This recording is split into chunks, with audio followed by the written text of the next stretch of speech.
Welcome to Objections with C. Stanley Willis. I am Michael Morris. As you can see, this is Stan Willis.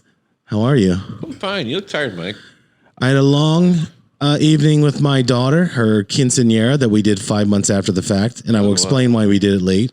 Because she had this fancy dress, and she was born in March, and she didn't want to compete. She didn't want to take the shine off of the kids that were going to proms and homecomings and all that. So she waited. So you're welcome, you ingrate little children. But it was a long night of just hanging out and pictures and all that stuff. Uh-huh. But I'm excited today because we're going to talk about something that's near and dear to our heart. People tackling each other on grass. I love to watch people tackling each other on grass. We're right around the corner from it. Or carpet. Either way. I miss the AstroTurf where it would look like you could see the seams in the carpet that they just like stapled down. Yeah. What I want to talk about is NIL deals because we were talking before we started. Yeah, that spells nil, right? Yep. Millions of dollars. Dude, was that where you're going? Put this right here. Yeah. If you put it on the ledge, I'm going to kick this god blessed table. So we were talking before this I was just reading off the announcement of NBC, CBS, all these other networks jumping into business with the Big Ten Network. But what came out of that is now that players are able to get the NIL deal, they are not under just scholarship to the school, which they're getting. They are employees technically or 1099 contractors for Raising Cane's, Pepsi, car dealers, and all that. And you brought up an interesting point. Why aren't they under any contracts to the people that are paying them this money? Right. Yeah, it's something I don't understand because essentially right now in college football you have unrestricted free agency and all of the major leagues, baseball, soccer, football, even hockey, they fought against having unrestricted free agency for exactly what you're seeing happen in college football. For that reason alone, they fought against having unrestricted free agency because you can't plan a team. Everybody's going to the highest bidder, and without salary caps, the people with the most money always win, right? And not that there were tons of chances for the schools that don't have lots of money to compete. Anyway, but at least there was the illusion that they had a chance, right? But the illusion of progress was going on, right? But now with the current state of things, there's not even a pretense that a school without money can compete because the players that are good are saying, "I want paid," and why wouldn't they? I have a question in terms of before the NIL, which is name and likeness, right? If I was a scholarship kid, because your son went to school and he got the scholarship money to play ball, right? He did. He did not get a big NIL contract, though. I was a little disappointed, but Should we bring him on and tell him how disappointed we are in him? We should. We should probably do that. We should find Trey and just tell him with no context. We are both so disappointed, and just have him on camera. He literally probably wouldn't care. He'd be like, whatever. I have met the young man. He probably would be like, "Dad, who's this guy that I met 100 times?" The question I have is, if he got hurt while he was playing, the school could take his scholarship away, correct? I mean, to some extent, not in the middle of the year. Most schools didn't usually do that for an injury, was an option. But they could have, yes. So how is that? If I'm a parent and the only way my kid can afford to go to school is they get this scholarship to play ball. If they lose that, is there a legal standing like, hey, you gave this kid the opportunity to get an education? Yeah, I don't think there's any legal standing to sue, but I would say that most schools, at least it was my understanding, because I played back in 100 years ago. When they had leather helmets? When they had leather helmets and no teeth, yeah. One bar. And that was just for the gymnastics team. Yeah, that was for the... yeah, imagine what the football players had.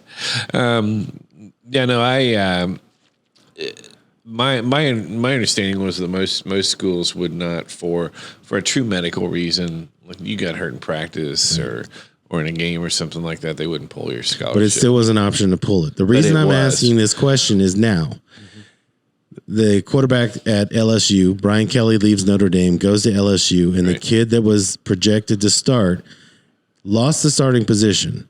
So now he has not medically retired. He's just retired from the game of football. That was his statement. He has 5 big sponsors. Like in the Midwest, only one of them you would know would be Raising Cane's. But Raising Cane's is out of Louisiana, and 5 big sponsors. And now they have to pay him because it wasn't on the condition that you won the job. It wasn't on the job that the condition that you won a national title. They wanted his name and association. My question is he not fulfilling what they paid for? Well, you'd have to see the contracts to know for sure. Right. But what I haven't heard about and what I'm kind of confused about, because I'm not privy to these contracts. So, I bet we can find one, though, like later down the line. Probably could. But, just kind of from the outside looking in, what I don't understand. So say I'm Reichert and I'm going to sponsor. Which is a car dealer here locally, a big car dealer. Right. And let's say I'm going to sponsor a quarterback who's from Texas and going to move back to Texas. What I don't understand is why they don't put clauses in that are akin to you're going to get paid X number of dollars per year, but you have to play football at Ohio State or at whatever local school. You have to play football there in order to get paid, and then have some penalty if you choose not to play football, have some penalty for not playing or for transferring. I'm so glad you brought that up, because here's the part I don't think anybody thought about. I think it was a rush to sign the Bryce Youngs and CJ Strouds and all that. Right. We want to be the ones doing it. I don't think there was any contractual, let's talk to a lawyer about this. Right. I think on the kids' side, they just want to make sure they're getting paid so that they don't lose that money. But I think people were in such a rush to buy these athletes that they didn't consider if they don't play. Because Reichert signed the kid, Ewers kid. He was paid $1 million, not just by them, but he was paid $1 million. He got a little over $1 million in Ohio State, and then he went to Texas and got another $1 million. Yes. And he's not even guaranteed to win the job. All right. He doesn't even have to play. So that's the thing. And my understanding is he got paid here for not playing. And then he's going to Texas, and he's getting paid, and he may never even play a game. Right. Well, with Archie Manning's kid, or Arch Manning committed to Texas, he could go there and not start this year. Manning comes in. You didn't give that kid the scholarship to sit, and all the NIL money he's getting. Right. The question I have now is, who would be on the hook for protecting that kid? And then who's on the protecting the person that's giving them the money? You should introduce. First of all, you should introduce a lawyer and a financial investor. They both need to have lawyers, and on the part of the kid, I mean, it's the same problem. It's the same issue that the professional sports all have. It's just 4 years earlier, right? Because the professional sports all have the same issue when you got these 22-year-old kids coming out of school, and a lot of them have representatives because you have agents that are going around picking these kids up. And if they get a good agent, the agent's going to take care of making sure they've got an investment guy and stuff like this. But then you have the what's Texas quarterback? Vince Young. Vince Young. You have the stories like Vince Young where he got, $23 million signing bonus and some ridiculous $10 or $15 million a year or something like that, and he was broke after 1 year. I mean, and then he went back and sued his agent, sued his financial advisor. That's why I'm saying, I think you're going to see out of this, this seems great for the kids, but I think at some point you're going to see people that are like, hey, they didn't fulfill. Because if somebody doesn't pay you, let's say it's a local restaurant or a local car dealer, if they don't pay you, you got a lawsuit. You better have everything spelled out. Better have it signed on both ends. That's what I'm saying. I think this has created my buddy Jonathan, who we call him Johnny Cash, Jonathan Meanick, Edward Jones. He said, if I could get one of those kids, if I just represented one of those kids from 18 to 60, he could double their money just by leaving it in safe, index 500. Right. But they're not getting financial advisors because they're getting an agent. No, they're getting an agent, and a lot of times, I mean, it's like everything else. There are good media consultants. And then there's me. There are. Why is Nate laughing? Why is Nate laughing at this point? I mean, you have good lawyers, you have bad lawyers, you have good doctors, you have bad doctors. I tend to think that the ones that are bad are usually a smaller percentage, but they cause most of the havoc. Right. Isn't that the percentage? Isn't it like 9% of bad doctors cause like 83% of all terrible results? It's something like that. Something so crazy. It's the same. It's the same in the legal industry and stuff like that. So I think that, if a kid gets hooked up with a bad agent or with or their uncle does it, or their uncle or their dad or something like that, then it's a recipe for disaster, because an uncle and dad might be well-meaning, wonderful people, and they might be smart people, but they're swimming in shark-infested waters that they're not used to or qualified to swim in, and so these kids need to get good representation so that they're making sound decisions. But what happens is most of them end up they've never had money before, and so having money is a new thing, and they don't have a concept of how much they really have. And $1 million sounds like a lot till you start spending it. Right. And if you have 20 or 30 of your closest friends helping you spend it, it goes a lot faster. Yeah. Which is good, because you don't have to be burdened by carrying it around. By having cash, right? But you can go through $1 million amazingly quickly. Let me put it this way. And the thing is that the real skill is if you can go through $1 million and have absolutely nothing to show for it. Right. That's the real skill, and that's where a lot of these kids end up, because they're blowing the money on parties and trinkets that mean nothing, and cars, watches. That's what makes me nuts is when. So, my daughter and I love Alabama football. We love Nick Saban, all that. What I loved about it, there was this gritty, hard work, and up Did until you say Alabama football? Yeah. So, but it's kind of like I love Bill Belichick. I'm not a Patriots fan, but I love that. Can we bleep out Alabama when he says it? Can you roll? Do that? Right. Yeah. That would be great if you just bleep that out and I just keep saying it.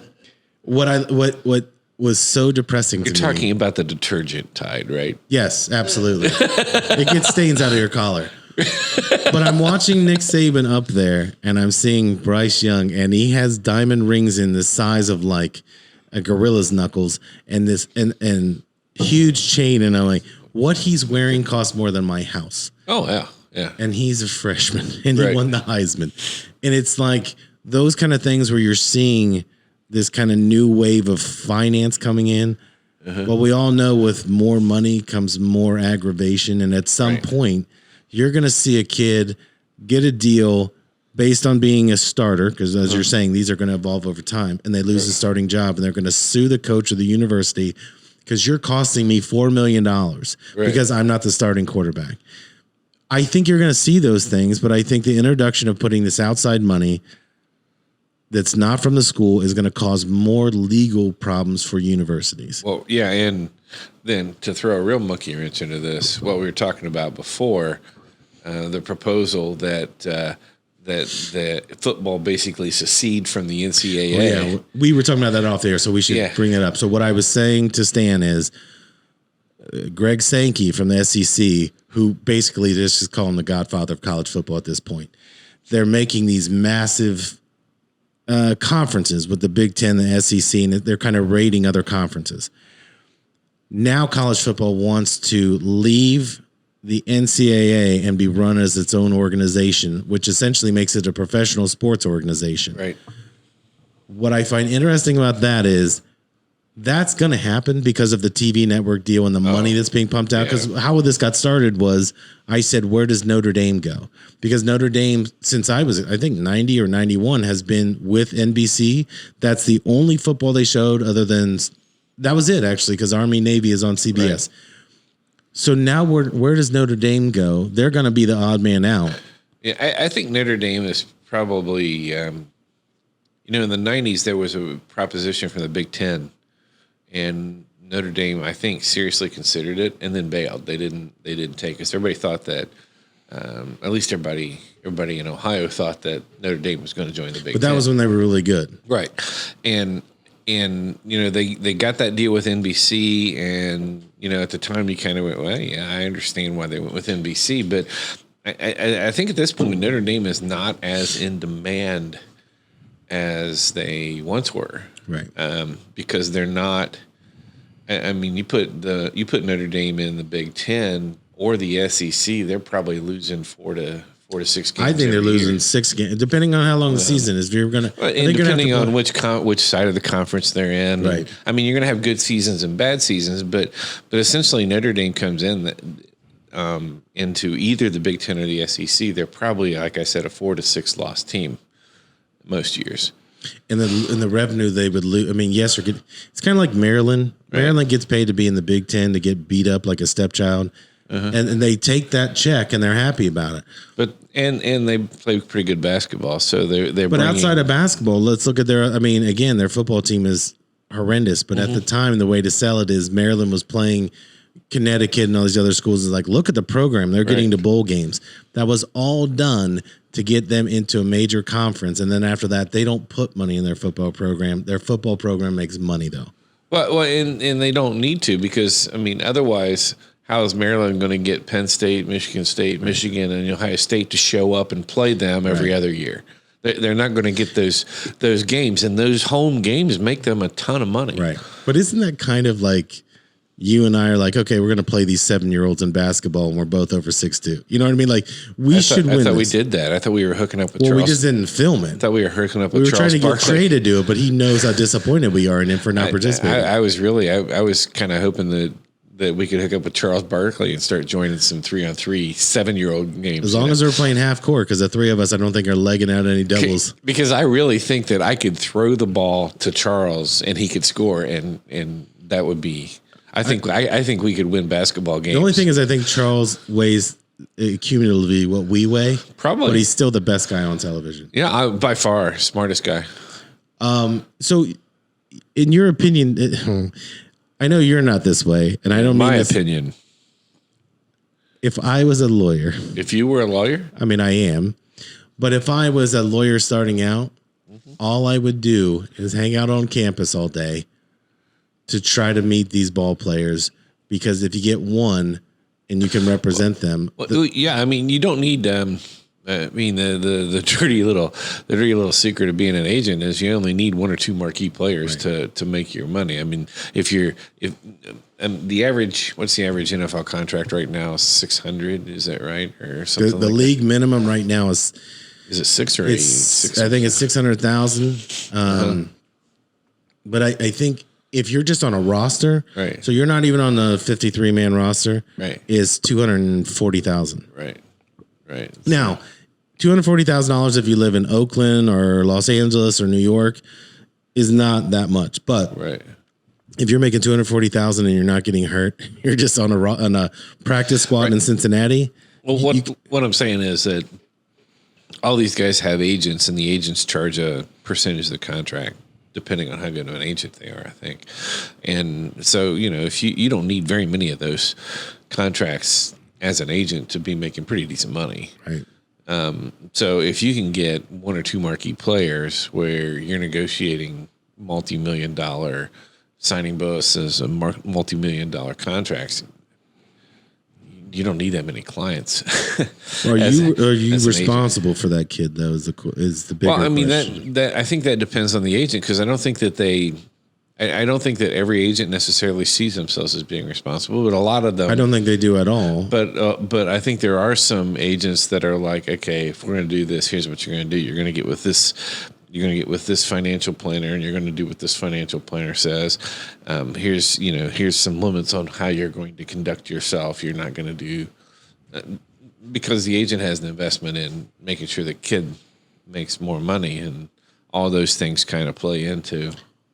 It's funny. I just remembered this, that a friend of mine who was a client that that's a lawyer, instead of signing the kid to do his NIL, he was going to pay him, which I did not understand because his spot was not guaranteed. So once the season started, he went from projected as the start to he didn't play at all. Like he dressed, but he didn't play at all. Mm-hmm.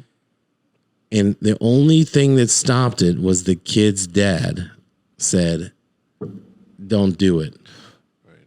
As he's getting ready to write the check because he knew he wasn't going to start.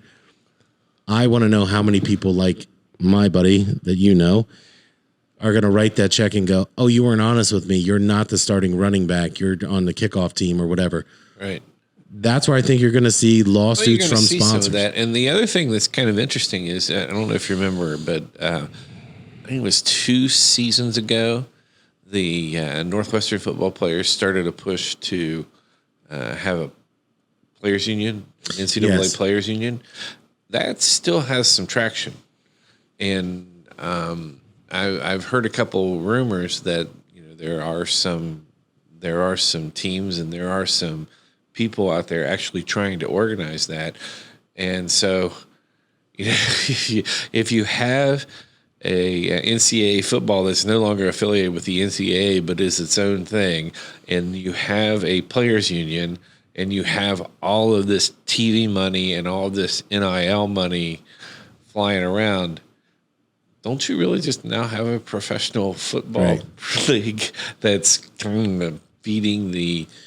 I mean, so if you're going to do all that, how long is it going to be before you just say, okay, well, we're just kind of loosely affiliated with this college, and these kids really aren't students. We're just playing as the Buckeyes, but we're not really Buckeyes. Well, how can you make these kids even go to class? Right. So this kid signed, a 5-star kid went to Miami. Right. He's making $9.5 million.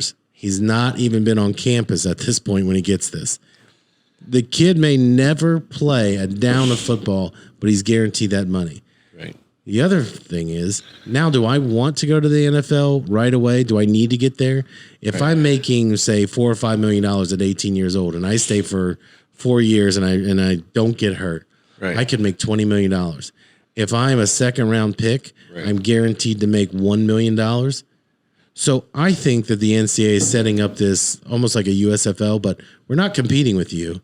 We're just on a different day. Right. And I think you're going to have your whole weekend, because now sports gambling, as it's been legalized, I think you're turning these kids into slot machines, essentially. Right. Because every game, even on ESPN, wherever you look, they always put the line. Right. Remember when gambling was not a thing, but they'd say, hey, say Clemson given the 3. You still had Jimmy the Greek on there. Yes, but doing that for professional, I understood. Right.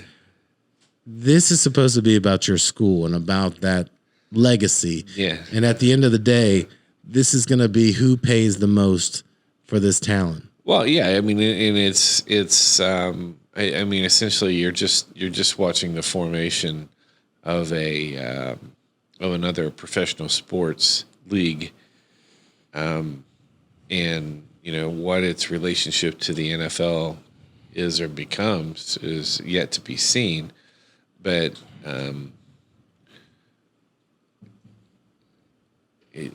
I think the future is going to be interesting and somewhat sad. I agree with that. I think that the allure, I think, of college sports is in the idea of the kind of student athlete. Right. Doing this amateurism, doing it for the love of your school, love of the game, and love of the school, and loyalty, and all those kinds of things. And I think that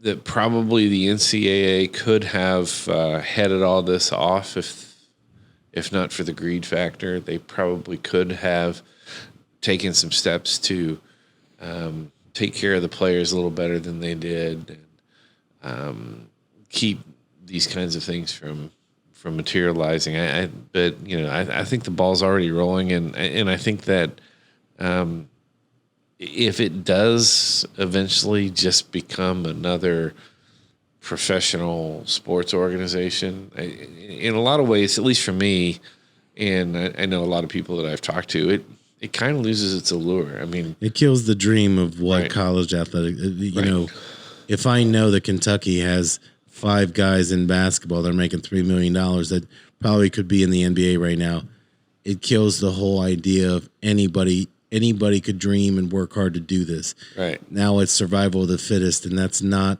It's one of the main reasons that people love to watch the NFL, but there's so many nameless people in there.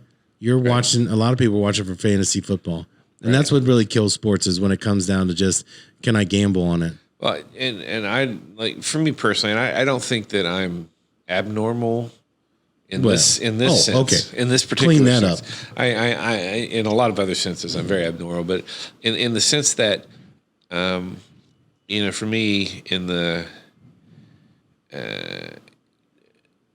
after the Magic Johnson, Larry Bird era, with the exception of Michael Jordan a little bit, the professional basketball kind of lost its allure. As the players started being able to dictate what team they were going to be on and who was going to play where and all this kind of And stuff. if they're going to show up, Right. It just kind of it lost its allure, and then I'd say sometime in the late '90s, professional football also just really started to not be fun to watch anymore. It's, because it reminds you it's a business. right. I don't want to work all week long and then let's talk more business. Right. I want to be entertained, and I want to Right. fall into that thing and believe that this matters. And then sometime in there, you had the onset of ESPN in the mid '80s, which really it wasn't until the mid '90s that they become really the predominant sports program. But now, instead of having people who talk about football right before football games on TV, you have people who are paid, I think thousands of people who are paid to do nothing but talk about these sports year round. To where it kills it. And it's just, for me, it's just not, it just kind of makes it so it's not the same as it was. It's not as exciting as it was. It's not, I think that a lot of us like the illusion that was created before, and now that the curtain's pulled back, everybody's kind of gone, you're just a little old dude with a big microphone, like Wizard of Oz. Why didn't we reference. call this show Little Dude with Big Little Microphone? old dude with a big microphone? Is it because we added Stan to it? Anyway, that's where we're going to end it today. All right. But just know, roll. We'll see you next week.